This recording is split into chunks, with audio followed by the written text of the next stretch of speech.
دي المرق. لا هذا ما بنشوف إيه؟ كذا، هذا بدون ملعقه كذا. والله ايوه والله تقريبا انا بعدين المرق عندنا احنا بنبدا فيه. لا ما انا ببلع بيه بقى تكنيك بقى بالعادة، مختلف يعني.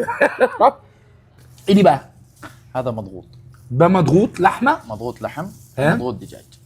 طب مضغوط ده اللي هو بيستوي في ايه بقى؟ هذا احلى حاجه في المضغوط انه اللحم بيكون دايب.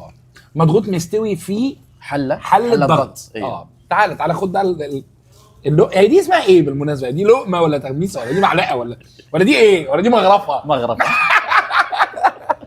لا كل معايا بقى ما تبصليش. عشاق اللغوصه. جدا. انت هتعمل ايه؟ هتحط طحينه على السحاوي ولا ايه؟